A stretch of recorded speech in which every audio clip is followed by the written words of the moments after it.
And good morning, good afternoon, good evening, everybody. Welcome to another episode of the Cameron Woolley Show with me is Ming Chen. What's up, everybody?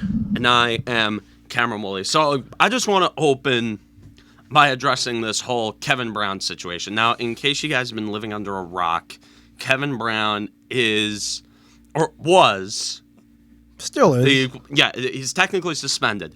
The Masson Baltimore Orioles play-by-play broadcaster. He's young, and from what I've heard, he's very talented. It's good. I like him. Very good at his job. And he was suspended by, I assume, on the behest of Peter Angelos. His son, John. Who's more or less taking over the team. Who is acting on the behest of his dad and his family. And not just standard Nepo baby garbage. And I was watching the video for what he was suspended for. I was thinking, I'm like, okay, maybe he was acting super unprofessional. Yeah. Like, when I was watching the clip, it's like, okay, I'm waiting for the slur. Like, I was waiting for the guy to drop something super, like, insensitive, something that could, like, warrant getting you suspended or fired nowadays. Yeah, no slur. He's repeating stats. Yeah, he was reading off facts. Yeah. He was reading off facts. And I'm like, is that his job? Like, is He's doing his job. Like, that's his job, to read off stats. That's how an open works on a sports broadcast. They were doing an open for the game between the Orioles and the Rays, and he was reading off a stat about how the Orioles got their asses kicked at the Tupperware for like the few years before. Yeah. And what I'm assuming that, but he was suspended because he was being too critical of the team. And meanwhile, it's like, and they're trying to like keep it a secret that they sucked for this long. Ming, no, it's stats. Ming, it is your biggest Orioles fan I know. Yes. You love this team, for better or for worse. You love the hell out of it. I've stuck with this team for many years. Yes. Yeah, is it a secret to you that they have blown ass for the last decade before this? No, they won 47 games in 2001. No, they suck. They suck. They've sucked for many years. They're terrible. Yes, there were many circumstances which I won't get into here. Mainly bad decisions. Poor farm system. What have you? You could take over the show for the next hour to talk about bad things that the Orioles did before. Right. Can we blame ownership? Absolutely. Bad ownership decisions. Yes. Many decisions. Yes, they were terrible. And Kevin Brown was just repeating stats. And if in fact that's what he got suspended for, which all signs point to yes. Repeating it, saying that the Orioles have won more games this year than they have the last 2 years combined. I have no idea why he got suspended, but he's not really been heard from since about mid-July. So, but he's supposed to be back on the broadcast this Friday. Oh, he's supposed to be back. Yes, okay, so the backlash. Reinstated. I guess he's been on vacation. I've been told. Vacation. I have no idea. I mean, you might as well take a vacation. Yes. And if he's being suspended with pay, you absolutely go on a vacation with that type of free time. Yeah, but this. Honestly, if you ask me, if I got off 2 weeks with pay, I'm sitting my ass at home and doing nothing. Yeah. I'm playing video games that whole time. Yeah. Yeah. Unfortunately, we don't have that luxury right now, but. But yeah, hey, listen.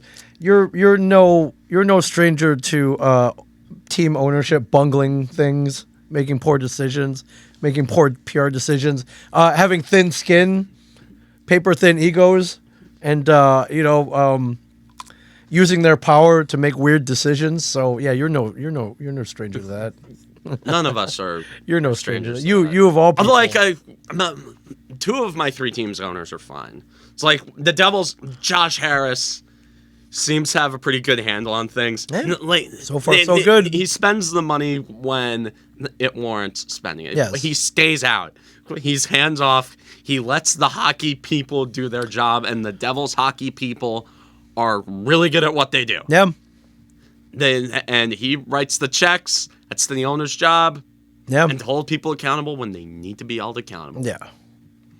The Devils have been perfectly fine in that regard. John Mara took him a little while, but John Mara, he cares about his team. He cares about the Giants. he cares a lot more about football than a lot of other owners in this sport. Like Jerry Jones says he cares about football, but what he really cares about is control and making himself look really good. And money. Yeah, and money. Although if you're an NFL owner, you don't really have to have a lot of concern for making money. I mean, a sports team is the best investment you can make. It's a billionaire for crying out loud. So, like, from a financial standpoint, you don't really have to do anything. Yeah. You just have to... Lot of egos. In sports team ownership. Yeah, like, John Mara, like, he cares. For better or for worse, he cares. And when he needed to make change, when he needed to change the organizational philosophy, he changed it. Yeah. And it's changed for the better. Like, and I've given John Mara a lot of grief, but after, like, last year... he showed a lot of character and willingness to change more than most other owners in sports. Yeah. Yeah. But, shaking your fist at broadcasters, it's going too far. What? Too far. Didn't you want to tank? Going too far. Like, yeah, I know. Tank? Didn't you cut payroll so you could tank and save money? Hey, we got Adley Rutschman and Jackson Holiday out of it. I'll support Gunnar that. Henderson. Got Gunnar Henderson. Grayson Rodriguez. You got... Go for the draft. Hey, go for the draft picks. If your team sucks, start tanking now, Mets. Go for the draft picks. And Yankees, yes. Tank, yes. For the love of God, tank. Yeah, if you're not a contender, and if you're not on the upswing, for the love of God, tank. Yeah, it's okay. It's the smartest thing to do, even though MLB uses a draft lottery system now. Tanking is the best way to gut everything, liquidate, tank, yes, and have a good chance of coming back in a couple years. Building your farm system back up. Get that number one pick. Get that surefire prospect. Yeah, get the good guys. Yes. Good, young, sustainable. Yeah. Get a Adley Rutschman. Get a Ronald Acuna Jr. Get a Steven Strasburg. Get a Bryce Harper. Go get your Bryce Harper. Yeah. Not the first time Orioles ownership has bungled broadcast decisions. We had the great John Miller back in the 90s before he got fired and went over to the San Francisco Giants. Gary Thorne most recently kind of ousted unceremoniously. I like Gary Thorne. I thought Gary Thorne left on his own volition. Did they actually fire him? I think they let him go. I don't know if he got fired. Maybe his contract didn't get renewed. That one I have to look more into. But still, if Gary Thorne wanted to keep going, he would. You keep Gary Thorne, man. I thought he was great. And now, Kevin Bryant. I think Kevin Bryant does a hell of a job. So supposedly he's supposed to be back on Friday. That's good. And I just like to say, if you're being critical, you're telling it like it is. That's your job. That is your job, yeah. Like on multiple, I own a Rocket League broadcast. Yes. I have been critical of the team. I said most notably during the MAC final with like 1,000 people watching, with the school president in attendance, by the way. Yes. School president in the building. Yes. I, as a student of that school and as the broadcaster, I said straight up after game 2 against Fairfield, I said straight up this was the worst that they have ever looked. And if you ask anybody on that team, they'd agree. It's the truth. It's okay to speak the truth. If you ask anybody on that team, they'd say I was dead on because they sucked. They looked like shit. They looked terrible. Yeah. So you and to Iona's credit, they did nobody pulled me aside. They had all the power in the world to pull me aside and tell me to stop doing what I've been doing. Right. They had all the power to kick me out. They had all the power to do anything they wanted to, and they didn't. Because I was calling it like it is. Right. I called it like I saw it. They looked horrible. Yeah, that's your job. You're doing your job. That's what broadcasters do. Even though they're a good team, they looked horrible in that one game. And as a broadcaster, it's my job to call people out on that stuff. To call it like I see it. Yeah. When somebody looks like crap, you know how much I hate euphemisms. Even like traditional sports broadcasts, I hate the euphemism. Oh, he's really struggling. Right. Boy, he's really going through it. He's struggling. It's like that's the word of the year for the Yes Network is struggling. Struggling. Really going through it. He's really struggling right now. Yeah. Well, that's why I like this format. We can say whatever we want. Not get mad, but nobody can fire me. Nobody can fire me. Although people can fire me for what I say on a podcast. Sure. But like, yeah. as long as I'm not being racist. Yeah. Like, I'm not being racist. I'm not being bigoted. Anybody will tell you the Cameron Woolley show, the trans rights, all that. We love everybody. Yeah, we love everybody. We don't care. Yeah. We don't care. Except if you're an Eagles fan. Then get out. But Eagles fan, then. Just typical egotistical poor ownership. We've heard it all before. The Angelos family has been guilty of this for many years. And I said last night if I won that $1.5 billion, I was going to put together an ownership group to along with maybe Cal Ripken wanted to jump in with me and some other rich people and buy the team. But I don't think I won. I didn't check my numbers yet. Heard the winner. You better have made me the play-by-play. Oh yeah! If that happens, you better make me the play-by-play guy if you ever buy the Orioles. Yeah, Kevin Brown. Sorry, you've been replaced by Cameron Woolley. No. Would you do it? You would be the.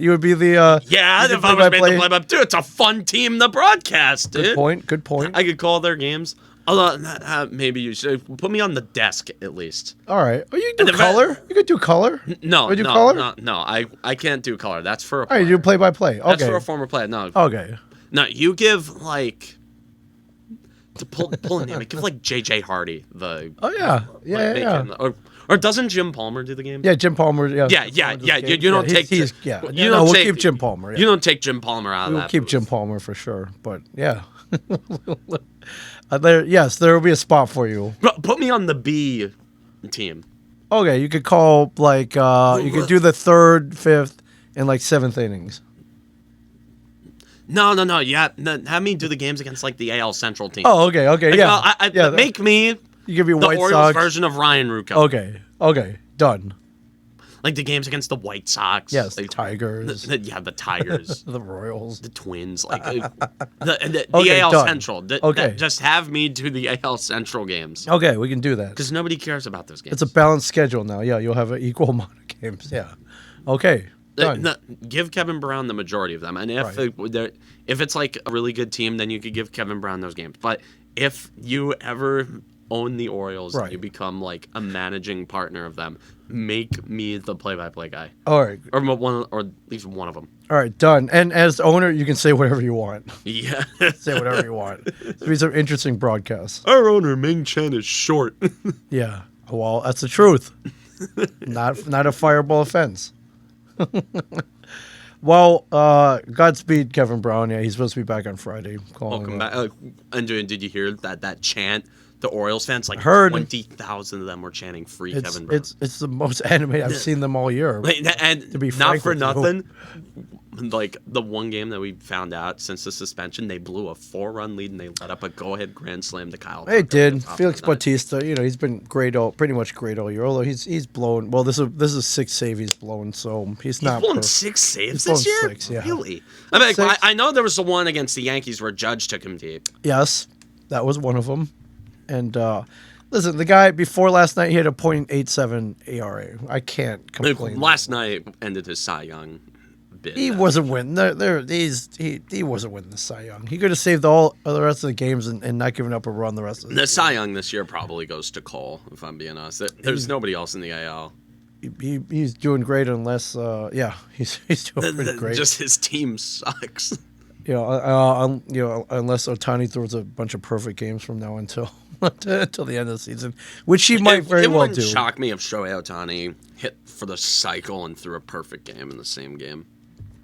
No, at this point, he's pretty much built to do that. But also, speaking of perfect games, yes, did you hear that whole thing with Domingo Armand? I did. I saw that and.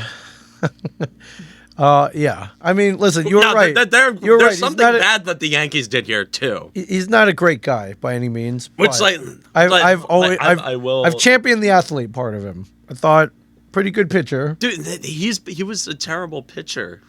this year. He did win 19 games that one year.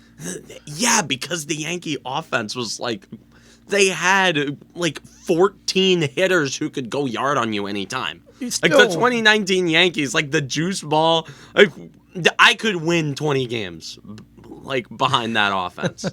All right. But he's still with that juice ball. You got to prevent the other team from hitting it too. He had an ERA of 4. He was mid. And then he got suspended for beating his wife. Yes, I remember that. So he could have, but he had 19 wins. I'll give him some credit. You got to give him credit for that. And he threw a perfect game. He threw a perfect game. Yeah, give him that too. The Bad News Bears, dude. Even like Ogilvy will get lucky and get a hit though every so often. So he threw a no-hitter. He threw a perfect game, not just a no-hitter, a perfect game against the again.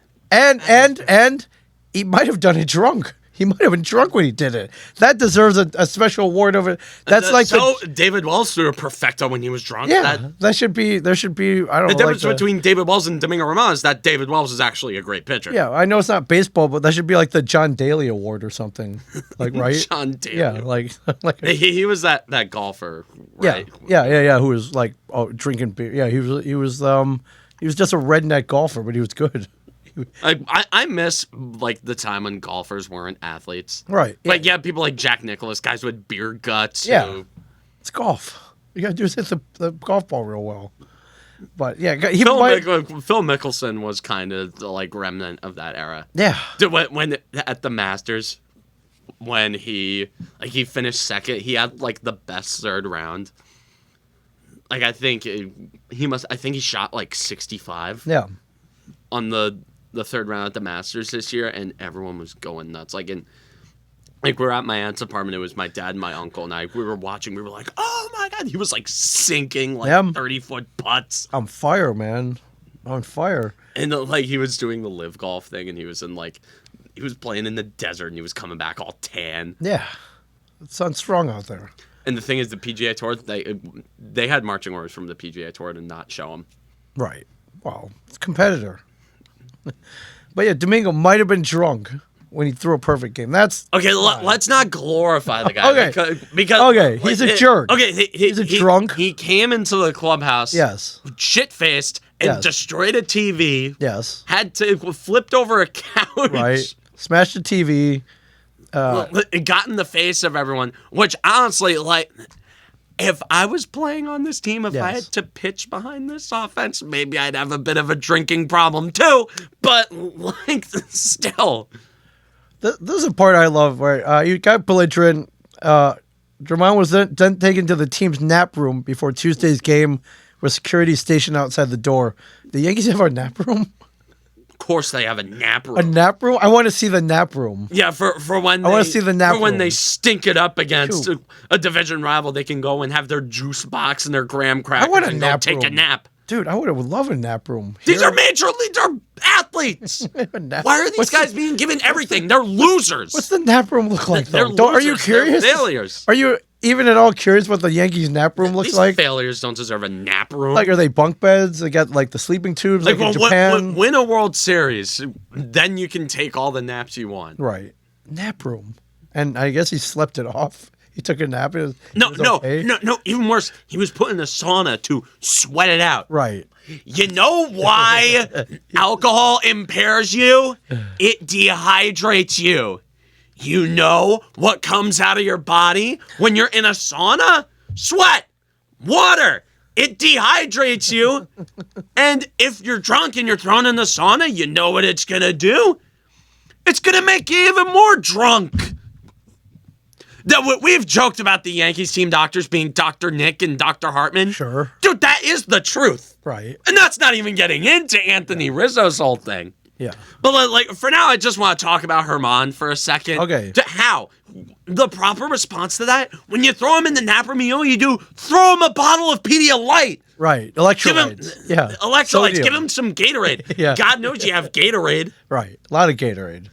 A whole bucket full of Gatorade. Yes. I don't know. Maybe throw him a Coors Light. No hair of the dog. What? That doesn't hurt. All right. So you heard this a week ago Because of course, this happens after we broadcast last week. Oh my God. What's going through your head? Like, this is just. I'm laughing. I'm laughing too. I texted you. I'm like, the Yankees have become an SNL skit at this point. Yeah, like, they are an SNL sketch. Dude, it's ridiculous. Hilarious. Yes. All I can do is laugh. Yeah. I've hit the point of apathy with them. Yeah. Well, here's the part I saw. So he's gone for the season. That's it. Yeah. He's gone. Yeah, he's going into rehab. Going to rehab. Now, rehab, you can get through in 30 days. So I guess that no option of bringing him back for like. You can't bring him back after this. What if they need him though? Don't they? I don't care. Dude, the season's dead anyways. I don't care. All right, you would take him over Severino, or you take Severino over him right now? Dude, drunk or sober, you take him over Severino. The more games under 500 this team falls under, the you would take him over Rodon. Rodon, don't get me started on Rodon. Maybe they should give the other guys booze too. Maybe we can bitch better. Dude, it worked for him. Herman sucks. What are you talking about? Outside of one perfect game against the literal worst team ever assembled. Yes. One perfect game. And that was a result of divine intervention. I don't care what anyone really said. God came down and straight. Like really? Like the first thing I tweeted after I saw that report was that this is the guy God chose to throw a perfect game. Right. It's moments like that where I need to remind myself that playoff hockey exists, because it's moments like this that really shake your faith in the man upstairs. It really does. If a belligerent asshole like this can throw a perfect game and not Garrett Cole or Jacob deGrom or Clayton Kershaw or like any other pitcher who's a half-decent human being. Like, Max Scherzer, guys, the union head, going up against greedy billionaires, that seems like a better choice. That seems like a guy who's a bit more deserving of throwing a perfect game. Yeah. Well, it didn't work out that way. Boone says he's a sweetheart of a guy. That's what it says here. He's a sweetheart of a guy, even though he's beaten his wife in front at a charity event. At a charity event in public in front of the team. That got him suspended. Who has come into the clubhouse belligerently drunk and destroyed multiple things. Right. Meanwhile, Randy Vasquez can come in, throw a couple of good games, and they shove his ass back down to AAA. These are the people who they are giving chances. And do you see why I'm a little bit pessimistic? They vouch for this punk, and then they barely give decent human beings and decent pitchers and players a chance. Yeah. You got to wonder how Oswald Peraza feels seeing this.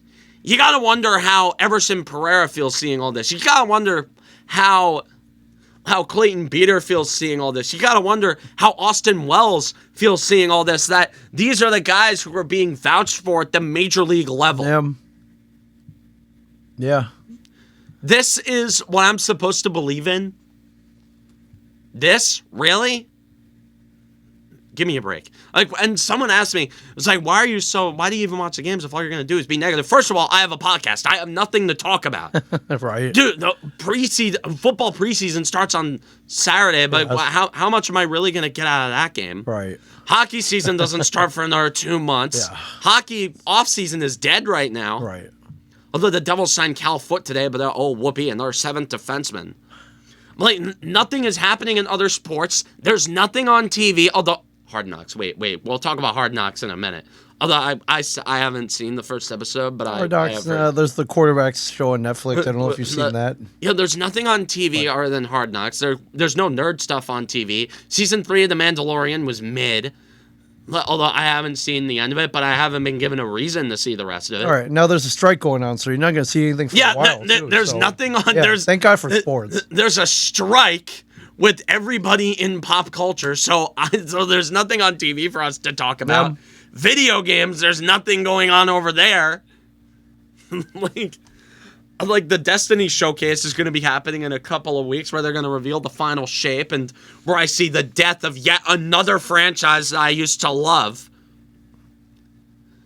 There's literally nothing to talk about. So when people ask me why I watch, I watch because there's literally nothing else that I can do.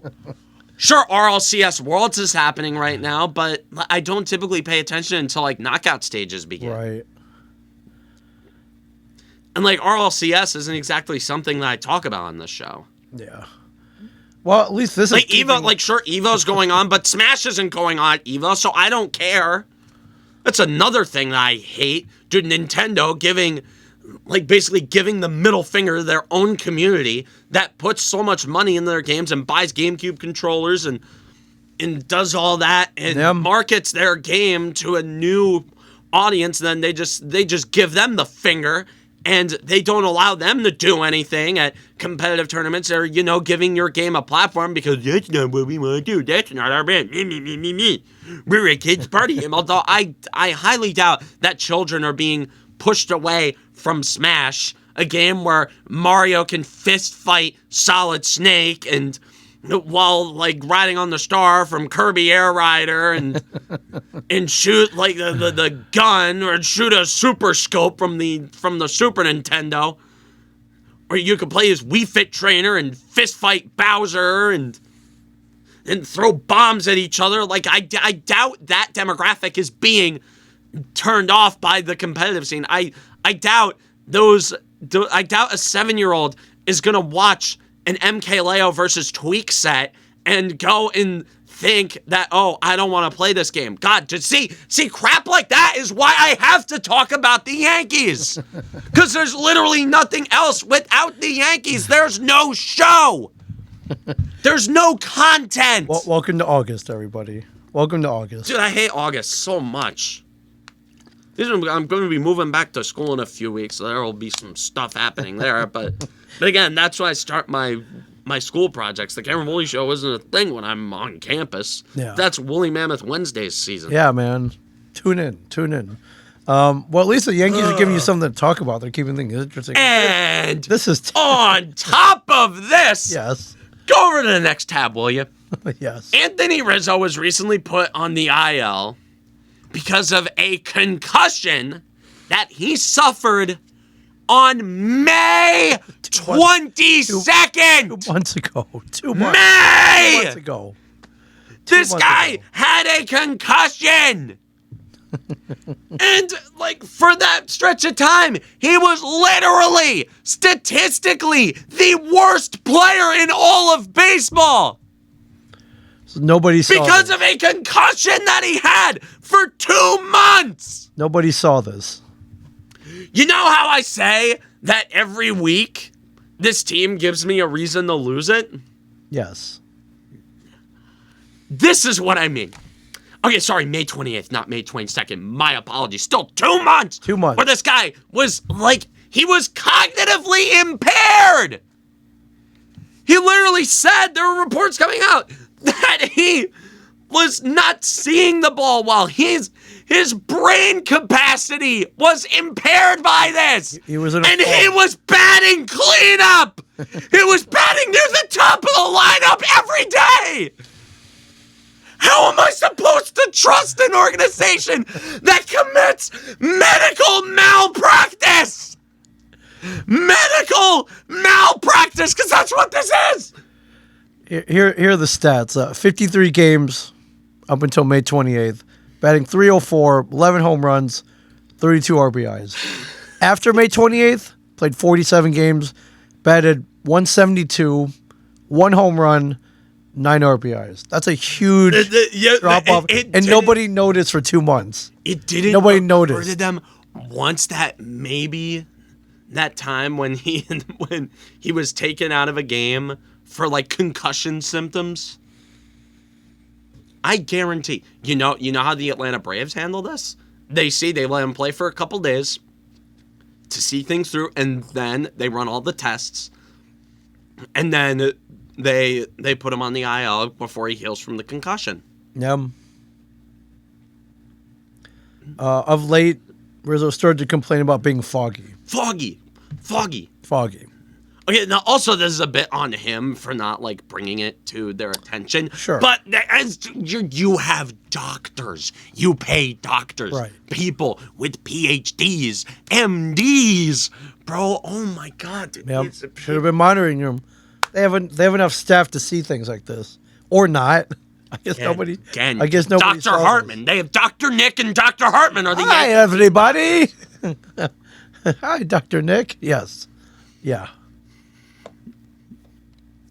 Yeah. No, these are the type of doctors who are like, oh no, I'm not gonna.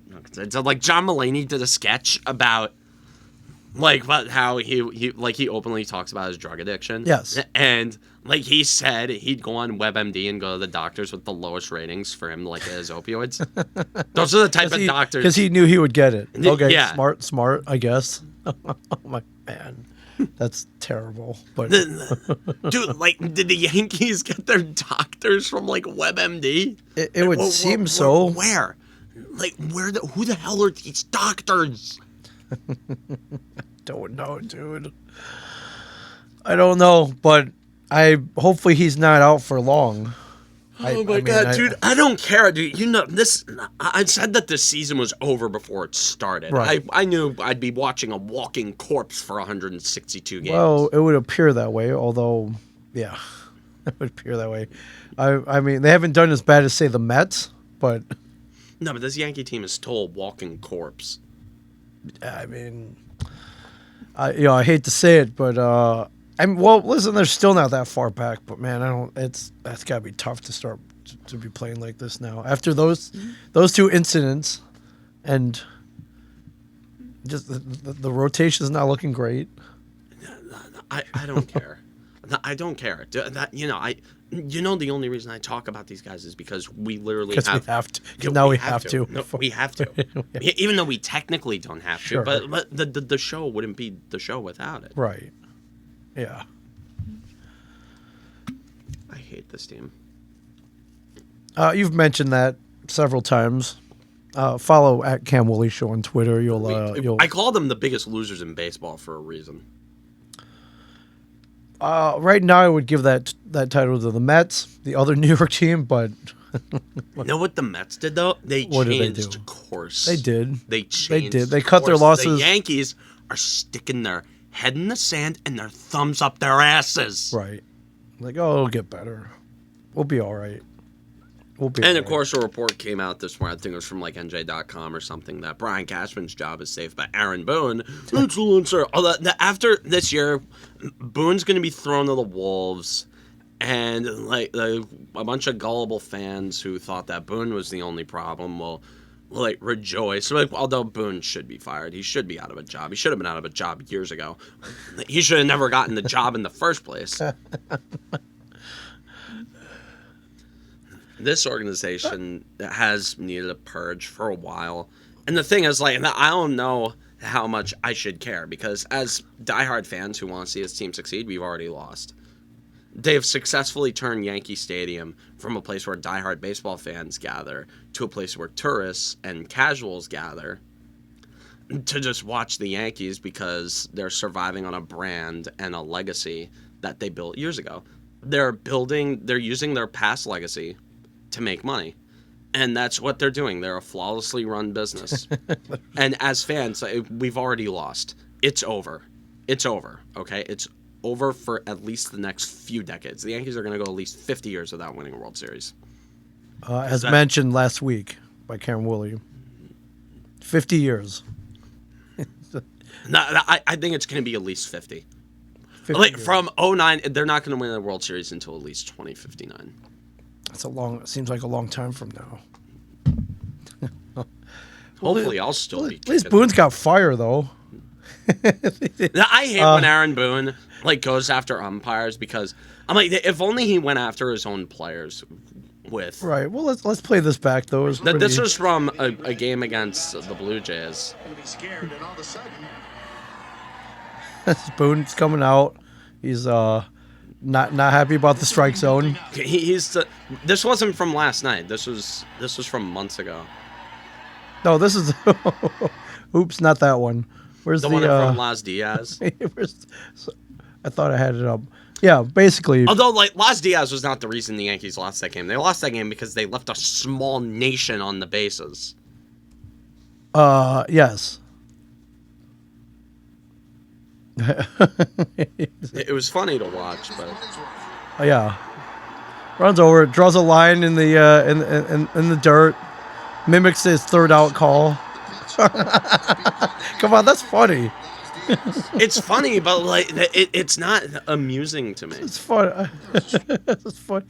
Well, all right. I know you don't blame Elias Diaz for the ball game, but this is his umpire's scorecard. His called strike accuracy 66%. He was wrong 1 out of 3 times. Come on. And look at this. Look at this map here. It's terrible. It's terrible. Anything outside, he called a strike. Come on. And Les Diaz is horrible. Les Diaz is almost as bad as Angel Hernandez. And this just proved it. This is pretty bad scorecard. I don't 66%. I'm not blaming umpires. 17 out of 50 called strikes were true balls. This is a courtesy of umpire scorecards, my friends. Scorecards at scorecards. Yeah. At least look at overall consistency, 95%. So he's consistently bad at least, right? Yeah, I know you don't want to. You can't blame the whole thing, but come on, this is terrible. This is terrible. No, it's deflecting blame. Sure. He did have a right to be mad, though. Although he should be mad at his own team instead of giving them juice boxes and vanilla wafers, right, and sending them to their nap room so yeah. they can take their nap after they had a really bad day. Although ironically, the call that got him ejected was a strike. That was a strike. It was a strike. There's no doubt about it. Yeah, that was a strike. He'd had enough though. I like the fire though. I like the fire. Yeah, but like I don't care. Like I genuinely don't care. I like the fire. He's deflecting blame from his own offense that sucked. Sure. And he's deflecting. He's deflecting. That's all he's doing is deflecting. And I see through it. I've seen this garbage long enough. I'm seeing through it. Yeah. Well, apparently he got text from a lot of the other managers giving him a pat on the back for the umpire tirade, I guess what we call it. So yeah. I'm sure all the other managers love Boone because he sucks and makes their job easier. I feel like in a way he egged me on to go make a fool out of myself. I guess I obliged. So he's got a sense of humor too. I like it. He can be your manager then. I like it. Okay, no thanks, but no thanks. And it's a pretty tame tirade. We've seen some of the old clips. Billy Martin, Lou Piniella, like grabbing bases and like throwing bases.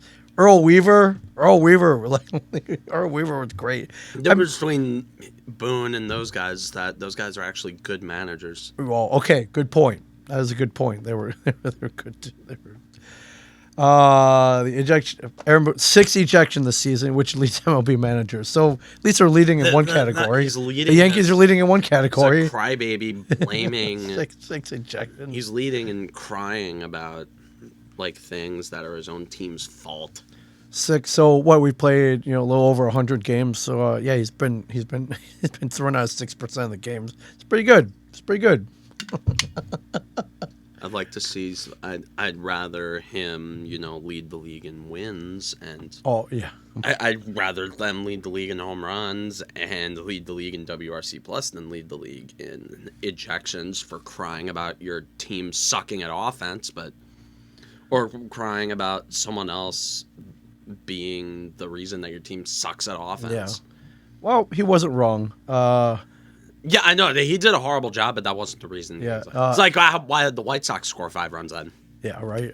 Yeah, the White Sox can score. Yeah. The Yankees had the bases loaded 3 times in that game. They scored 1 run in total of those 3 opportunities. Alex Cora said he spoke to Boone Tuesday, telling reporters he enjoyed the Yankees manager impersonation of Diaz. Of course, Alex Cora loves Aaron Boone. That was really good, the Red Sox manager said. I told him the hips were really good. He got it right. The hips. well, of course, Alex Cora is going to say good things about Aaron Boone. Of course he is. Because Alex Cora, he gets to take the day off because Boone, you never interrupt your enemy when he's making a mistake. Right. Nope, never. And all Aaron Boone does is make mistakes. Well, the standings would prove that correct, although they're not that far behind New York. So let's. The Yankees, man, keeping things interesting. You gotta love it, man. Oh my God. Well, I'm loving it. I'm totally loving it. I don't know if it's Bleacher Report's power rankings. Number one, sitting atop the list in number one, Baltimore Orioles. Sitting atop the power rankings. What's going on here? What dimension is this? What earth? The Orioles are number one in the Bleacher Report power rankings. What earth is this in Marvel context? I mean, this is Earth 616. Yes. Oh yeah. So we're I don't know where we are right now. Apparently on Earth 616. I guess, yeah. Like Earth 616 is the Earth where like the physics make it impossible for there to be superheroes, right? Yeah. Yeah, but listen, I'm as shocked as anybody else. I keep forgetting. The Braves are number two, and listen, honestly, the Braves are a better team, top to bottom. The Braves never lose. Braves are a very, very good team. The Frank Fleming. The Braves. Like that's my best Frank Fleming impression. Yeah. The Braves. The Braves never lose. Fuckers proud. Yeah, Braves got great pitching and a great offense. Like, what do you? They play good D. Like, what are you gonna do? I'd be afraid to face them in the World Series, and hey, that could happen. So, could happen. That would be a hell of a World Series. Oh man, I agree. Although I'm honestly like so repulsed by baseball at this point that. Gee, I wonder why. Yeah. Yeah, not kidding. I want this Yankee team to fall under 500 so badly. Getting close, man. 59 and 55 as of this recording. I want them to fall under 500. I want it to happen. I don't want them to make the playoffs and get knocked out and get the whole crapshoot talk. I want them to fall under 500. Would that send a message? It would get Boone to the front office. It would get Boone fired. I think, and it would maybe put a tiny bit more pressure on Brian Cashman. Okay. Although again, there was the report this morning that said Cashman's safe no matter what happens. The Yankees could lose out for the rest of the year and he'd still have a job. That could send a message. I said this last week. I don't remember the last time the Yankees were under 500. I think you pulled out a year, which was a long time ago. 91. 92. 30 years ago. I want them to have a losing record so they can't use the 30-year winning tradition garbage anymore. Right. So, yeah, we'll we'll see. Also, adding insult to injury, can you explain the Stanton home run trot to home plate? Can you explain this? Can you explain this? One person is at fault here. Either Stanton is at fault for. And can you explain this? It's either. He's not even.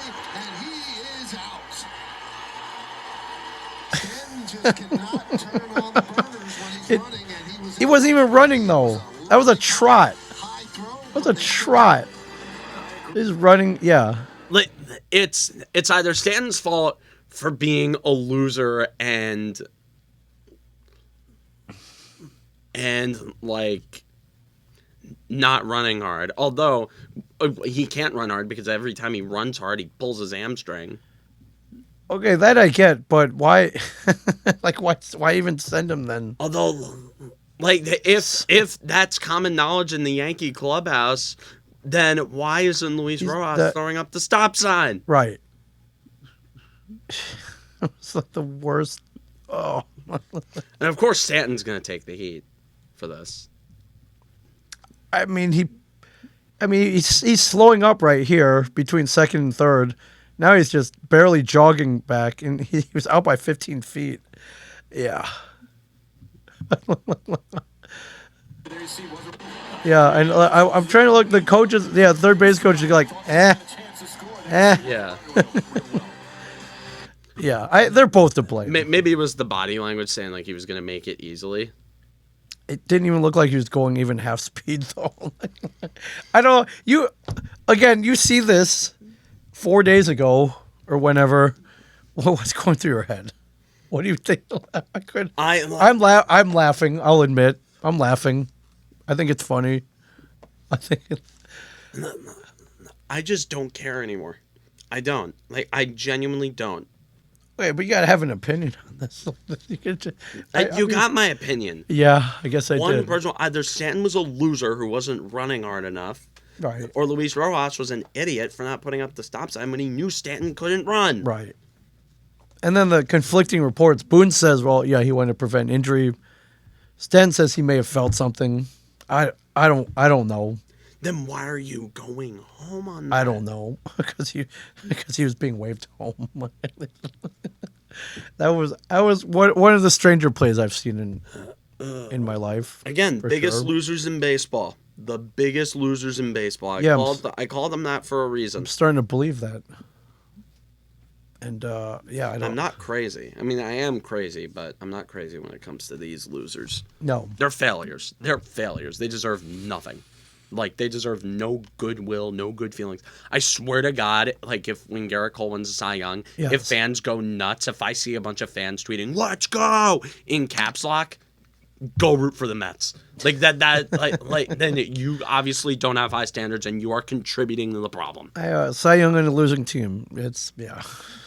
Like, I don't care. I don't care. Like, at that point, if Cole wins a Cy Young, I'll be infuriated because we would have wasted the best year of his Yankee career. True. Very true. Yeah. I don't know. I'm sorry, man. Every week when you don't think it's going to get worse, it does. It seems. They're a disaster. It seems. Yeah. What's going to happen this week, Cameron? I'm curious. Now it's just like it's a comedy show now. It is. It genuinely is. It's a comedy show. Well, at least he got Middleton. I don't know if you saw his his report about how bad at least he could be the White Sox. I know. He was saying they had no rules there. He thought the people were sleeping in the bullpen during games, and he's happy to be on the Yankees now.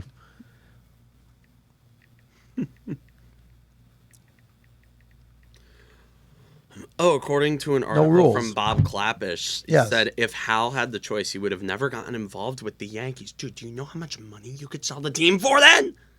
Wow. Well, I mean, it's not too late. You could easily get $10 billion for this team. Oh, easily, yeah. Easily. Wow. When did he say this? Just now? Now he wants out? Now he wants out? Hey, man. He doesn't really want out. Okay. All right.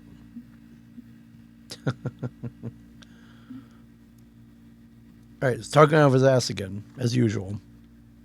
Yeah, it's... Well, I mean, it's not completely over yet. They could be worse. It could be the Angels who try to reload, and they're not making the playoffs.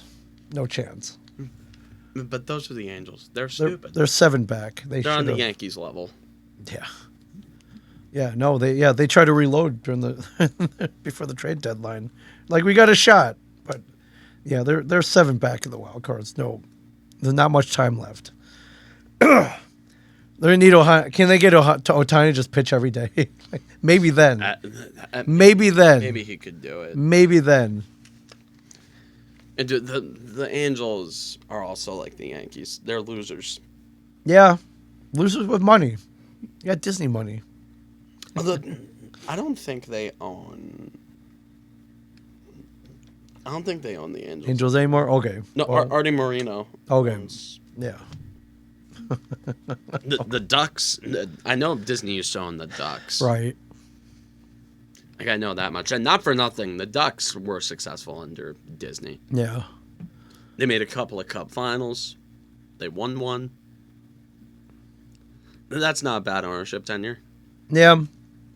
Make 2 finals, win one of them. I don't know. For once in my life, I am rooting for the Yankees to knock the Blue Jays out of the wild card spot. At least then, it's not going to happen. Yankees and Yankees and Baltimore could possibly meet in the playoffs. Dude, that's what I want. Just keep rooting for them to lose. It's a much more fruitful. Well, usually I do. Usually I do. It doesn't work, but this year, if the Yankees made the 3rd wild card, they'd play the Twins.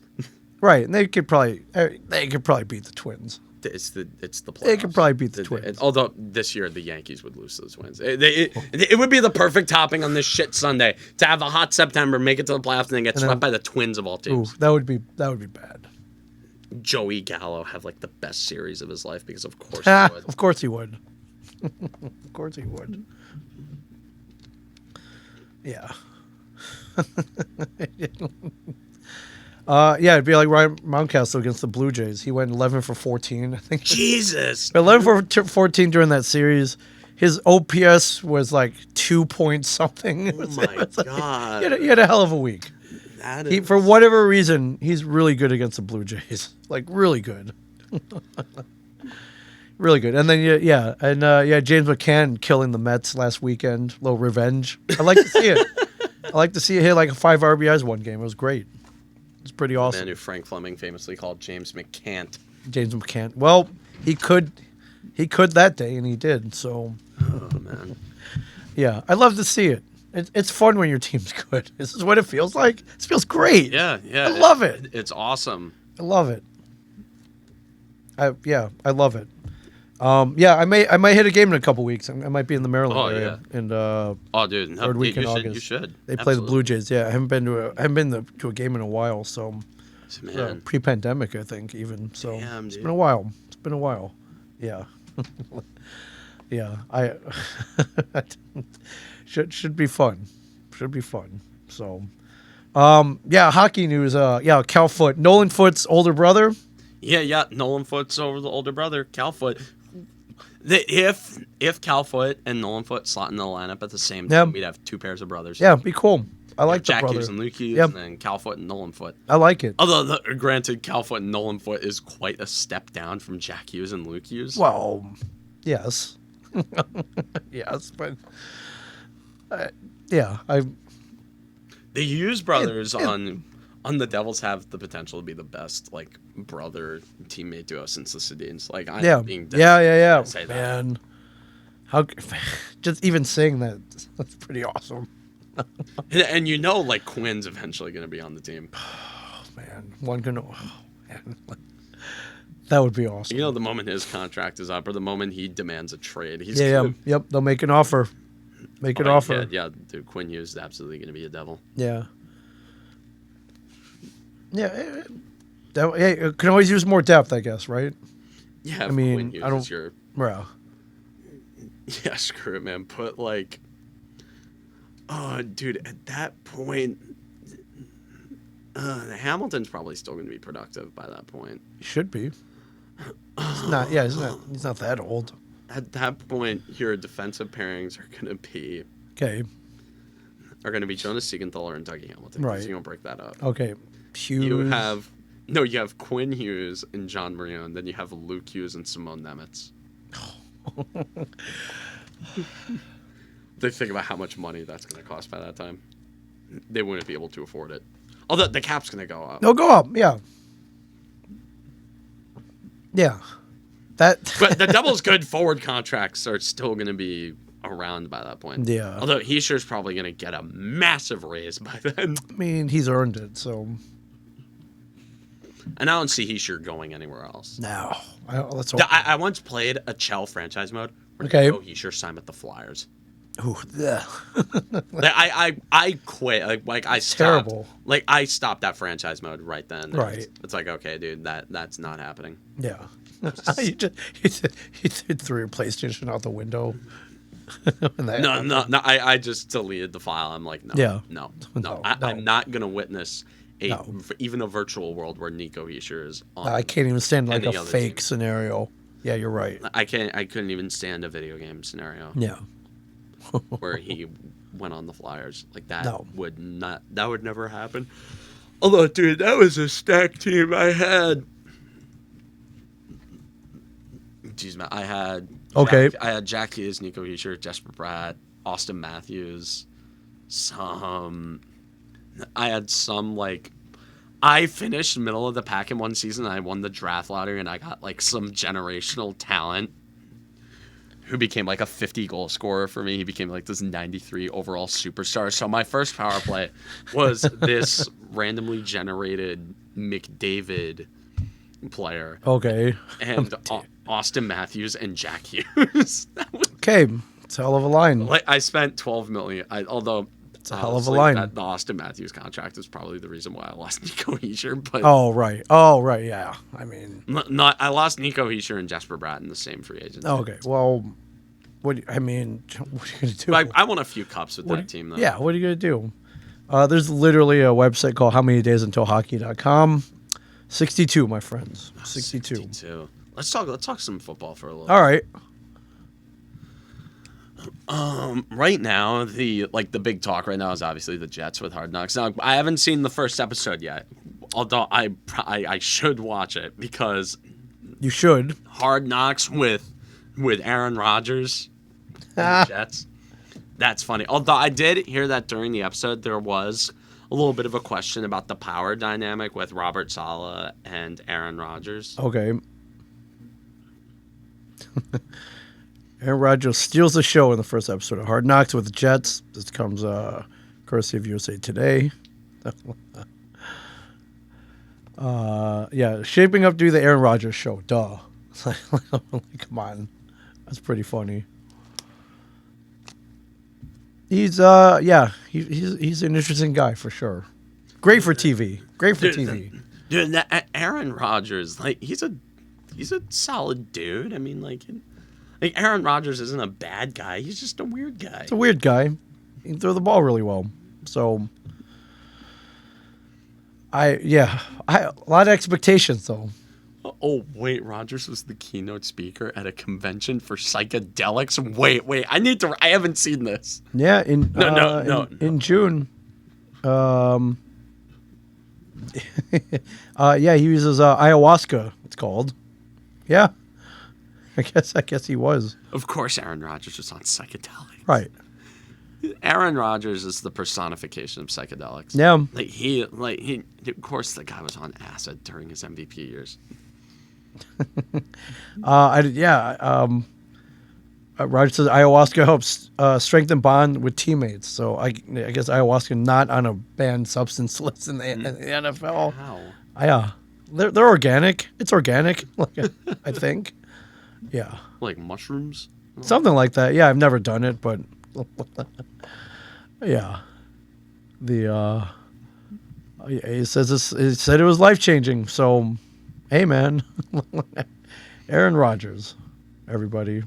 Although, have you seen what happens when NFL players are hell bent on getting something taken off the banned substance list? Right. Like they got taken to the cleaners at the last CBA negotiation because they wanted to smoke weed. Yeah. Yeah. Definitely. Although, one thing, I was listening to the fan on the way here, and normally the fan is a bunch of unintelligent drivel garbage. Okay, but today they were actually bringing up, for once I thought Sal Licata was making a valid point when he was saying, Robert Saleh seems like a lame duck head coach. Robert Saleh does absolutely nothing for me as a coach. He is not the powerful presence in that room. Aaron Rodgers is taking control of that team. Right. Well, Robert Saleh is not the guy. He is not in control of that team. Right. It's Aaron Rodgers. And this is a recipe for disaster. The cracks are starting to form. The cracks are starting to form in the foundation, folks. the New York Jets. And, like, Robert Saleh as a coach does nothing for me. Like, Brian Daboll, he's the guy in New York.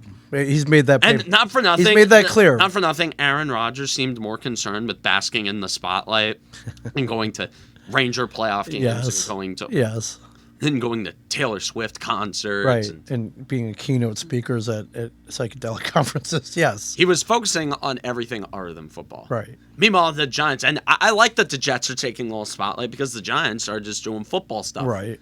I'm hearing it's like, oh, sweet, Darren Waller is uncoverable in training camp. Oh, Daniel Jones looks great in practice. That's awesome. Yeah.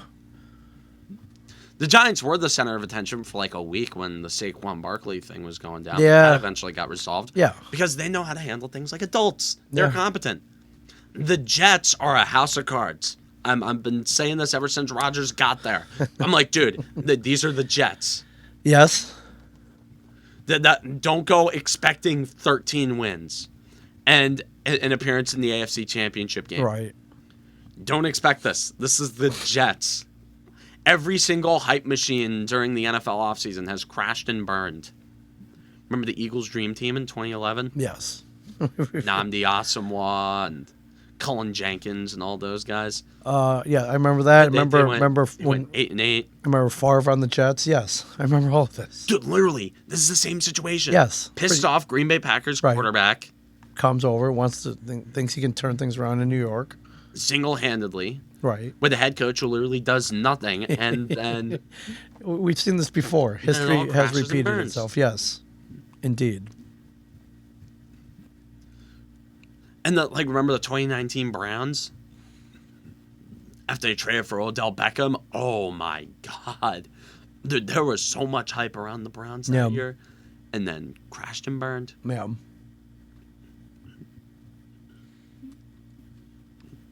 Yeah, so, well, not too much longer till we see what happens. It'll be entertaining. But yeah, check out Hard Knocks, everybody. Check out Hard Knocks, for sure. That's what I gotta watch that. Yeah. That's gonna be fun. Yeah. Yeah, anything out of the Giants camp this week? Have you... They got the joint practice with the Lions, which I know, dude. Brian Daboll and Dan Campbell doing a joint practice. You know all those players are benefiting. Yeah. Oh, yeah. Not the first time the Giants and Lions have done joint practices. Yeah. Yesterday, Daniel Jones looked bad, and everyone was dogging on him. And then today, everyone sort of turned around. Yeah. We're nearing the preseason. It's practice. It's training camp. Yeah. It's whatever. Yeah, the pictures look cool. So yeah, and Darius Slayton. Yeah, it looks good. Oh, dude, Jalen Hyatt did the things I'm hearing out of camp from him. Oh. Yeah. Okay. Dude, he could be. He could be a stud, like a legit star. I mean, fingers crossed, right? Yeah, fingers crossed. Fingers crossed. Darren Waller, dude. Oh my, yeah, that I'm hyped for him. And the Giants have been low key under the radar, sort of just doing their thing, doing good stuff, while the Jets are taking the spotlight. And when they sort of crash and burn, I haven't seen the replay of this. Jones, rolling bam, right to start. That's nice. Yeah. All right, you're gonna see a lot of that, hopefully. Hopefully, you see a lot of that. That was nice. Dude, Daniel Jones's throws look so much better. It's a bullet, man. That is a bullet. Look at that. Rolling up, bam. Off balance. I did see, when Daniel Jones was, practicing during the offseason, doing just normal workouts. Yeah. He was working on those off balance, Mahomes throws. Yeah. I'm hyped to see Jalen Hyatt in preseason. It's the rookies are going to play, and it's gonna be fun. Yeah. I want to see this one, too. All right, one here we Daniel go. Jones sued Paris Campbell, I think.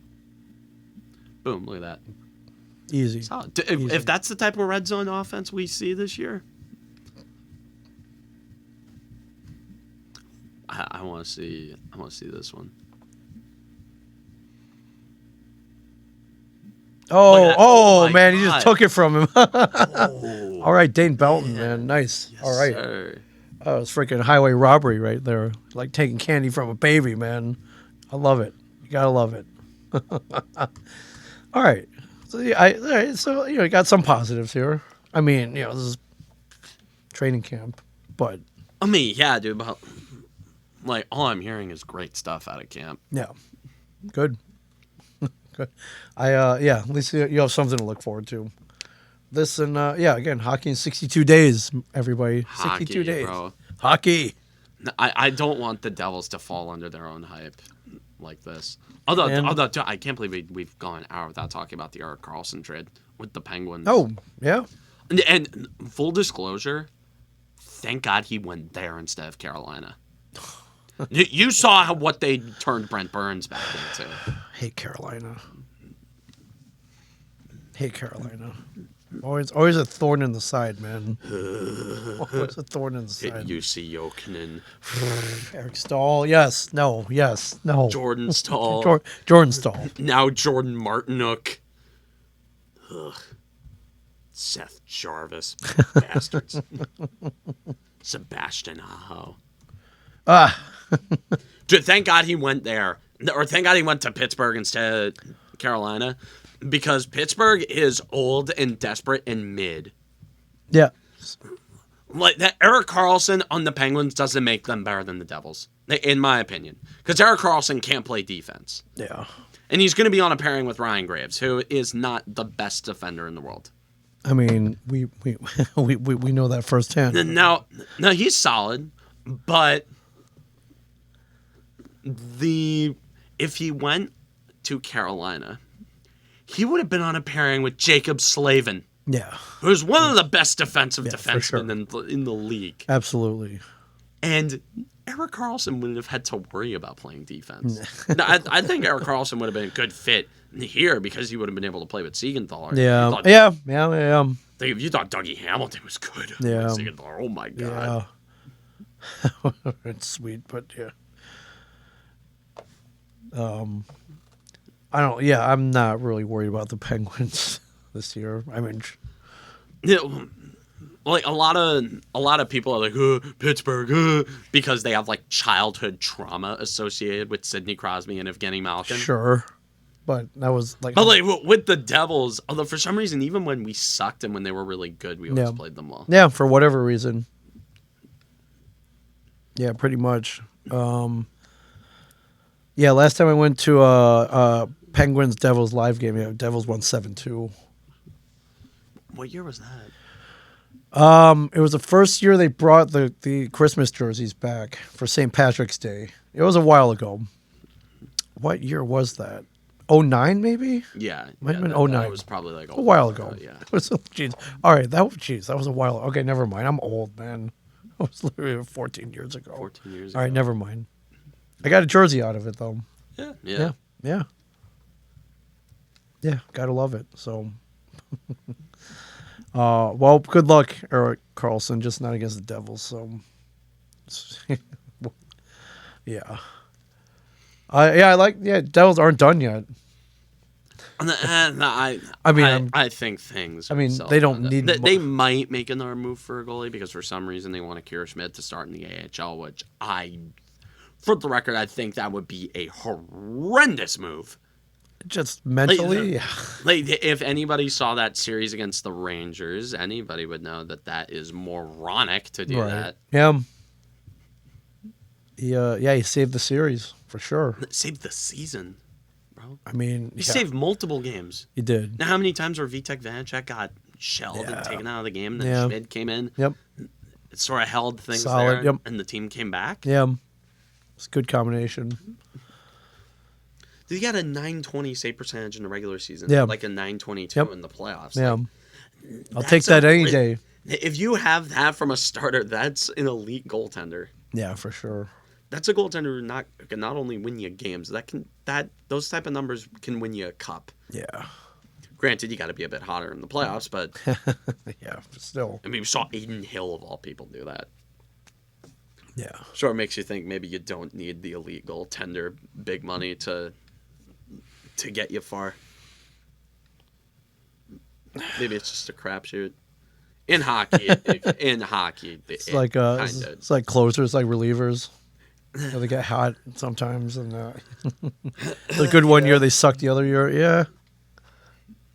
I don't. Except for Marty. Except for Marty. We were spoiled with him. Yes, we were. Oh my god, dude! 20 years where we didn't have to worry about the goaltending. Yeah. Once. Yeah. It's a nice luxury to have. For and then after that, we had Corey Schneider. We went like a solid 25 years without needing to worry. Decent goaltending. To worry about goaltending, and then it was terrible, and now it's good again. Yeah, thank God, thank goodness. And even before Marty, they had like Chico Resch. Chico, although Chico's made more of a name for himself as a broadcaster. Yeah, as a broadcaster. Yeah, for sure. He's on the radio. Yeah, like he was on TV before Ken Danica took over. Yep, I like Chico. Like Ken Danica probably could have just gone up to them and said, "Hey, I want a job," and he's like, "What?" Okay. And they're like, "What? Like what job do you want?" Oh my god, I forgot Mike Babcock is the coach of the Blue Jackets. Yeah, good luck, Mike. Dude, imagine like turning down an offer to go to the New Jersey Devils, a team that is super friendly to their players, a team that is really good, and you could be playing on the line with Jack Hughes or Nico Hischier. Yeah. And then you turned that down to go to Columbus, and then a year later, you're playing under Mike Babcock. Oh, Johnny Gaudreau. Well, I came here to win hockey games. Came here to win games. Came here to win games, he said. There's no way. Yeah. No. I wish he was at least honest and said like, hey, I came here because of the no state income tax. Right. Yeah. He'll be fine. He'll be fine. He'll be making big money. He's doing just fine. You know, the alternate scenario is him going to the Flyers, but Chuck Fletcher didn't want to make cap space. Fair enough. Yeah, it says here the Coyotes have purchased land in Mesa, Arizona, which I guess inevitably be a potential site for a sports arena and a real place for them to play hockey. I thought they were relocating. Just go to Houston already. Just go to Houston. I'd be all for this. I don't know if Texas needs 2 hockey teams, though. Houston's the 4th largest city in America. They can support a hockey team. Yeah. They got good fans over there. I mean, they even support their the Dynamo, their soccer team. They get a pretty good turnout. Although the MLS quietly has gained a lot of support. Yeah. Yeah, with Messi over there now. Dude, it's so funny. Like seemingly every week, I'm seeing highlights from Messi. Yeah. Hey, money. Playing for Inter Miami and all that. Yeah, for sure. So funny watching him just like obliterate the MLS. Yeah. Yeah. Well, good luck, Arizona, I guess. I guess this is good for whatever fans they have left. Something to look forward to. Yeah. The Coyotes remain committed to building the first privately funded sports facility in Arizona history and ensuring the Valley as the club's permanent home. Mesa, Arizona. Look out, everybody. Look out. Yeah. I think they're a long ways away from there. I enjoy playing at the community college or wherever they're playing. I wouldn't mind seeing a game there just so I could report back. See what it's like. So, anything else on the anything else? I'm trying to think.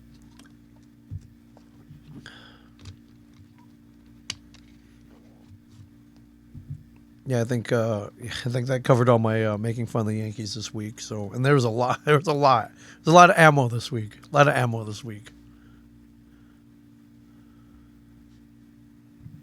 Good job, Yankees. And tough week ahead. Marlins and Braves coming up this week.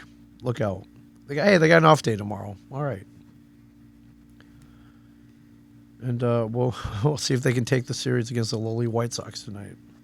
They're not. They're just not.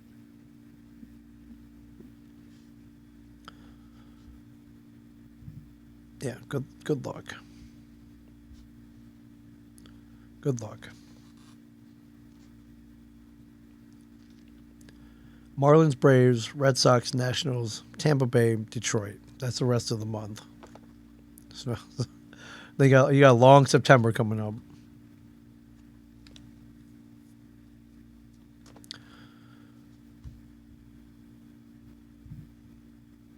Should be interesting.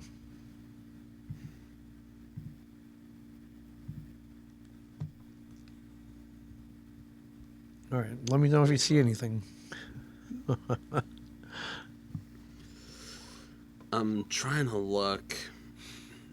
No, there's nothing. Okay. All right.